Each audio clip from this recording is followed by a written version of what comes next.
Ah, country living. Fresh air, wide open spaces, and all that pure, clean water. One of the best things about country living is being able to tap into the best source of water available. Naturally filtered groundwater. This water came from a well. Cheers. Now, I know it's safe because this water is tested regularly, but just because water came out of the ground, you can't take the quality of well water for granted. I mean, all living things depend on water for their health, so the cleaner the better. The health of your family, your neighbors, even the environment depends on it. Do you know who's responsible for your well? Well, you are. From hiring a licensed well contractor to maintaining an existing well to ensuring that any old wells on your land are properly plugged and sealed, the responsibility is all yours because it's your well. Today, I'm going to show you how to protect your water supply and the supply of others who tap into the aquifer. But don't worry about memorizing everything I say. At the end of this video, we'll provide you with a list of organizations that you can contact for help. So, sit back, relax, and let us make you well aware.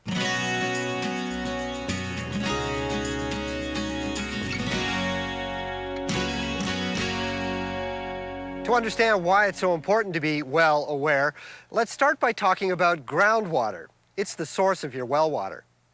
Groundwater obtained through private wells is a vital resource for nearly all of Ontario's rural residents and many cottagers. In many cases, it's the sole source of water for drinking, washing, irrigation, livestock, many businesses. Well, you get the picture. But where does it come from? Groundwater is a major component in the water cycle. It's also called the hydrologic cycle. Here's how it works. Water is constantly circulating from the Earth's surface up into the atmosphere and then returning back down again as rain or snow. Some of this precipitation seeps into the Earth, filling the cracks and open spaces in and between rocks and soil, and becomes groundwater. These saturated layers below the water table are called aquifers, and that's what your well taps into. They're not vast underground lakes or rivers. Groundwater also benefits natural ecosystems because it discharges into streams, rivers, wetlands, and lakes. From there, it returns to the atmosphere, and the hydrologic cycle starts all over again. Groundwater is always moving, but unlike water on the surface, it moves very slowly. Would you believe it's even moving through this rock?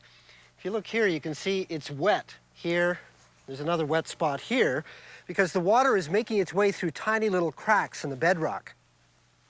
Typically, groundwater flows at rates that vary from a few millimeters to a few meters per day, depending on the surrounding environment.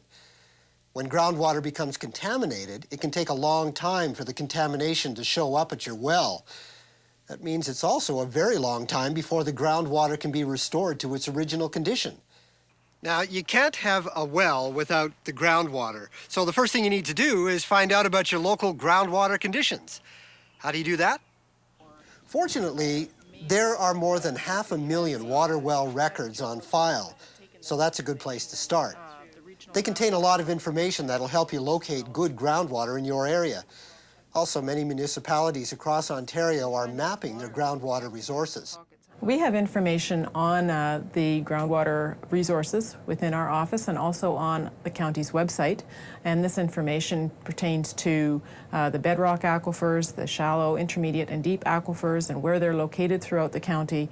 And also the consultants, when we undertook our regional groundwater study, did a vulnerability assessment of each aquifer to determine its vulnerability or susceptibility to contamination from surface activities.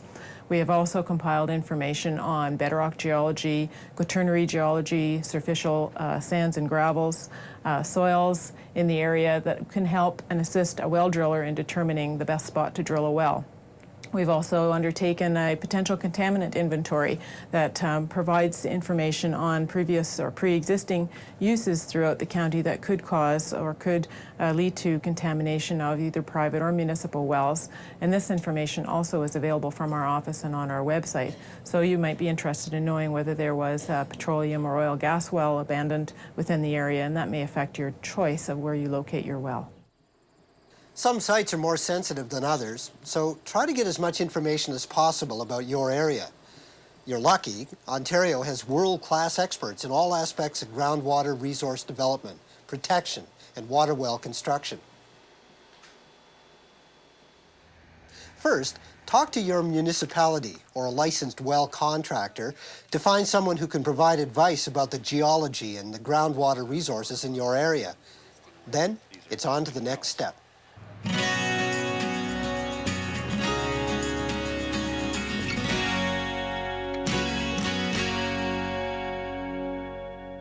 Location, location, location. The site you choose for your new well will affect the quality of the water and the future performance of that. But how do you choose the best spot? Hire a licensed well contractor, someone who has experience in your area and who's up to date with well regulations and minimum construction standards.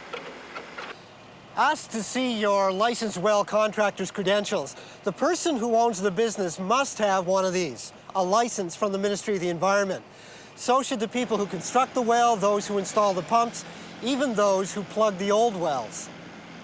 The most important things for people to consider is to make sure the person they hire is licensed by the Ministry of the Environment. It's also very important that they understand that the minimum construction standards in the regulation are there to protect their family's water supply. They should also be aware that once they take possession of the well, they are required to maintain it properly to make sure it gives them and their family generations of good, safe drinking water. Some potential sources of contamination include fuel tanks, storage tanks, septic systems, manure piles, livestock, your driveway, stockpiles of chemicals, and garden or tool sheds where pesticides are stored. Depending on the type of well, it needs to be at least 15 to 30 meters away from these and other contaminant sources. You want to locate your new well as far away from any potential source of pollution that's on your property now or something that you might do on your property in the future, like add a room to your house or put a deck in or extend your sewage system. So you want to maximize the separation distance to minimize the risk to that water supply. The top of your well must be visible and easy to access for cleaning, testing, monitoring, maintenance, repair, and inspection. When it comes to wells, out of sight, out of mind is not the way to think.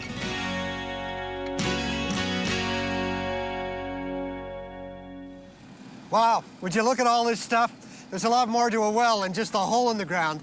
These are all the parts that go into a newly drilled well. Now, I'll be talking about them in just a minute, but first things first.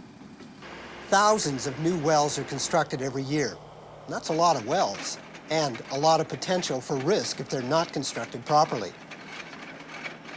The two main types of wells predominantly in Ontario are drilled wells and bored or dug wells. The drilled wells are a smaller diameter, usually go deeper into the aquifers. The bored or dug wells are shallow, and they take their water usually from a surface type water source, the first aquifer that's encountered, and they work on an infiltration method. The dug or bored wells are more prone to contamination due to the fact of their shallow construction depths, and they're larger diameter, and they work on an infiltration method so that the soil is not able to clean the water as good as it could in a deeper well. To increase the safety and the security of the water supply, it's recommended that all new wells be drilled and lined with these watertight casings. They keep out the contaminants. They also protect the pumping equipment and the water supply itself.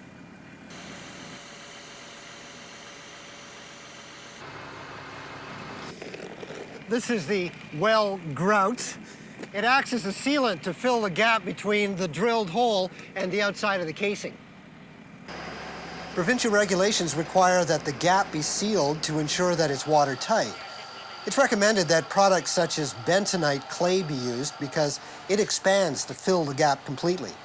Without this seal, the outside of the casing acts as a direct pipeline for surface water and other contaminants that can enter the aquifer and your water supply. And this unit, which can be either perforated or slotted, is a stainless steel well screen. It's attached to the bottom of the well casing to filter out sediment and let only the water in. Now, of course, you got to get the water out of the well and up into your house, and that requires a pump. So you have some choices. Some pumps go down into the well itself. Here's a couple of examples of that style. Or you could have the pump up here on the surface, like this one, and it can go right inside your house. Submersible pumps are connected to the surface by a plastic or steel pipe to bring the water up into your house, and waterproof electric cables to provide power for the pump. This little gadget is called a pitless adapter, and it eliminates the need for a pump house at the top of your well.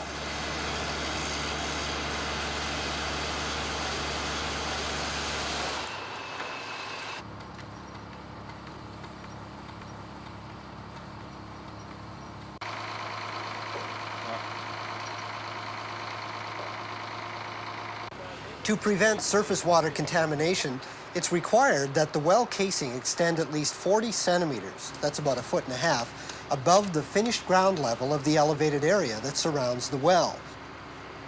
After construction is complete, the well is capped. A commercially manufactured well cap must be securely fitted to prevent entry of foreign materials like surface water and bugs. Remember, if it can fall into your well, it can get into the aquifer and even into your drinking water. Ugh. Within 2 weeks of the well being constructed, your licensed well contractor must provide you and the province with a copy of the water well record. This record indicates how the well was built, its location, and the results of the pumping test. This information is really important. It's like a blueprint for your house. So keep it in a safe place. In fact, it's a good idea to make copies of this for each time that your well gets serviced, which leads us to our next section.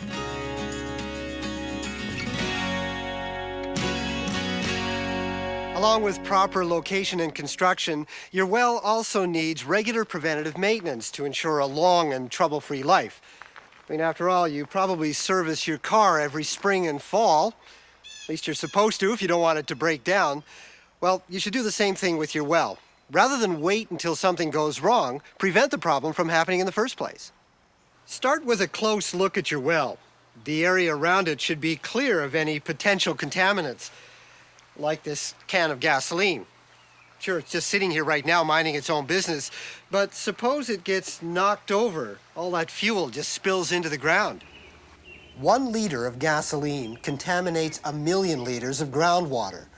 So if you need to gas up your lawnmower or other fuel-driven equipment, don't do it anywhere near your well. You know, it boggles the mind what some people do around their wells, like spread fertilizer, spray pesticides, even tie their dog's leash to the well cap. What were they thinking?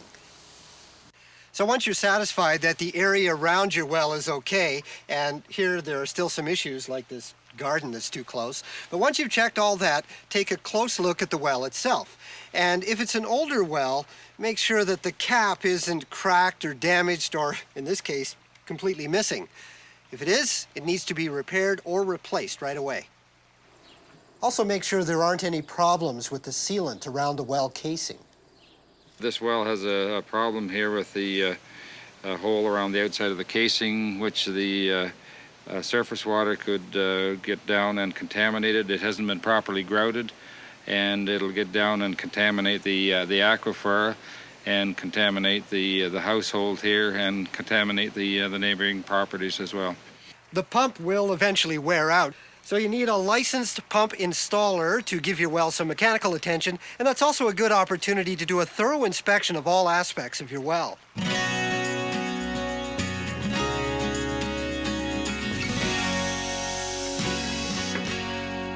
Whether your well is old or new, you should always be on the lookout for any changes in the water quality.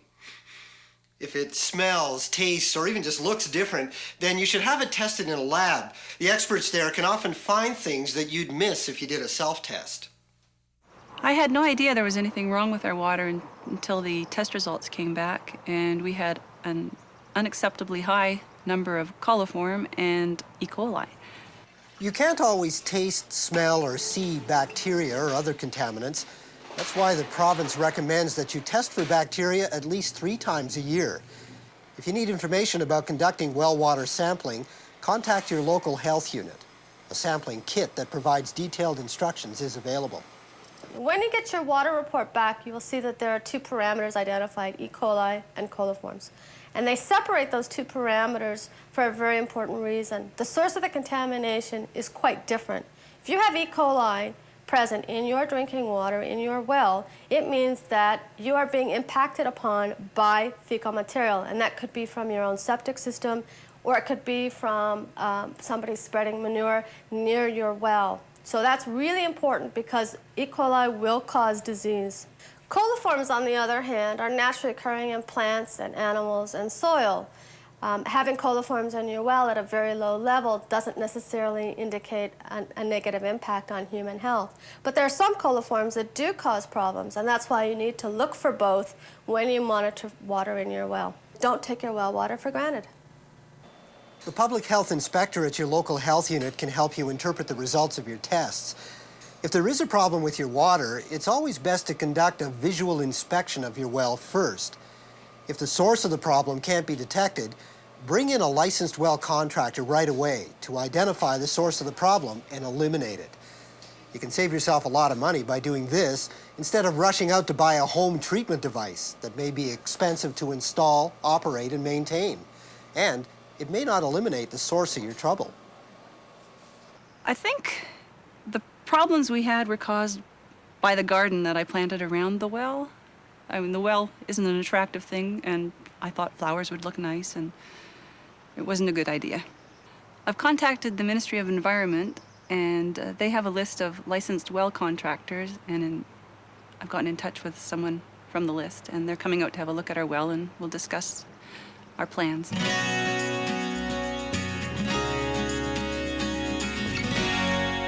Now, of course, a well provides water, but it's also a direct pathway to the aquifer that it's tapped into. Now, sometimes a well is no longer needed, or maybe it doesn't meet construction or location standards, so the owner stops using it and maintaining it. Like this one. The cap has a lock on it, but not doing much good. An unused well that hasn't been filled and sealed properly poses health and safety hazards for animals and humans, especially children. It also puts the aquifer and potentially your neighbor's water quality at risk. When you get a new well, you have to plug and seal the old one. If you have a well that's gone dry, if you have one you're not using or it's not being maintained for future use, or if it's producing undrinkable water, then it's time to retire that well and plug and seal it properly. It's not easy to plug your own well due to the depths that are involved, the diameters, and the nature of the geological materials. If the proper materials are not installed and it's not done according to MOE regulations, it'll end up costing you a lot more in the end. An improperly plugged well is filled with sand, gravel, stones, construction debris, lumber, or garbage. Improper materials that won't prevent the flow of water or natural gases. Because it's on your property, it's your responsibility to see that an unused well is filled and sealed properly. Property owners are required to maintain or plug each and every well on their property. If they are not maintaining a well for use, they must plug it. If a well is not properly plugged, it poses a significant risk to the aquifer and the environment. Anyone that is hired to plug a well must also be licensed by the Ministry of the Environment.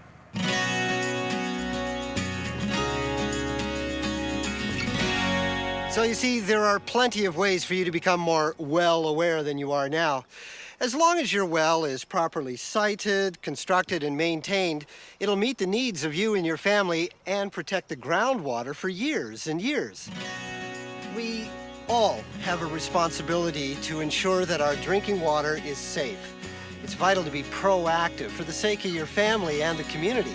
So take action now. Take responsibility to protect your well and the water supply. After all, your health and the well-being of your family is well worth it. Cheers.